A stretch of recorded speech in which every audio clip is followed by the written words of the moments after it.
Hi, இன்றைக்கி ஒரு mini vlog பார்த்துலாமா? இந்த வீட்டில் செடியே இல்லை. இந்த வாட்டி ஒரு செடி வளர்த்தணும். இப்போ மறுபடியும் இன்னொரு செடி வளர்த்தலான்ட்டு நாங்கள் கடைக்கு போகிறோம்.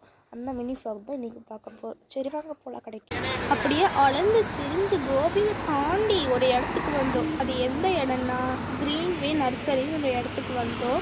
இங்கே நிறைய வெரைட்டியான ஃப்ளவர்ஸ் எல்லாம் இருந்துச்சு. எதை பார்க்குறது எதை வாங்குறதுன்னு ஒன்றுமே புரியல. சரி, நாங்கள் போய் ஃபஸ்ட்டு கடைக்குள்ளே போனோம். அங்கே நிறைய விதமான டப்பா அதெல்லாம் வச்சுருந்தாங்க. அதுக்கப்புறம் எங்கெல்லாம் செடி இருக்கோ அதெல்லாம் சுற்றி பார்த்துட்டு, அதுக்கப்புறம் எங்களுக்கு எந்த செடி வேணுமோ அந்த செடியை வாங்கினோம்.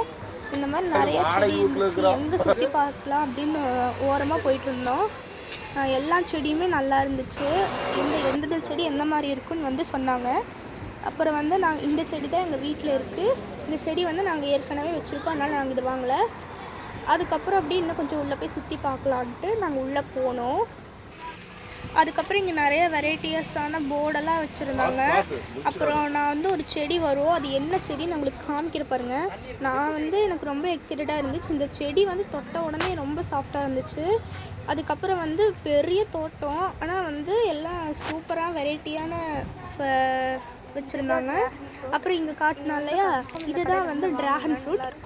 இது நீங்கள் கன்ஃபார்ம் இந்த கடையில் நீங்கள் வாங்குங்க, சூப்பராக இருக்கும். இந்த செடி என்னன்னு தெரிஞ்சால் மறக்காமல் கமெண்டில் கமெண்ட் பண்ணுங்கள். அதுக்கப்புறம் இன்னும் நிறைய இன்டோர் பிளானட்ஸ் அப்படின்னு ஒரு இடத்துக்கு வந்தோம். இதே இடத்துல இன்னொரு இடத்துக்கு வந்தோம். அதுக்கப்புறம் நிறைய வகையான மூலிகை செடியெல்லாம் இருந்துச்சு. அதுக்கப்புறம் எங்களுக்கு தேவையான 2 செடி வாங்கிட்டோம். என்னென்னா 2 ரோஸு, ஒன்று 60 ருபீஸ், இன்னொன்று 150 ருபீஸ் வாங்கிட்டு அப்படியே நாங்கள் போயிட்டுருந்தோம். போயிட்டு அப்படியே வீட்டுக்கு போய் இதை நம்ம பிரித்து பார்க்கலாம் அப்படின்னு போயிட்டுருவாங்க. ரொம்ப வெயில், எப்படி தான் போகிறதுன்னு தெரியல. நம்மக்கிட்ட ஒன்று காமிக்கிறேங்க.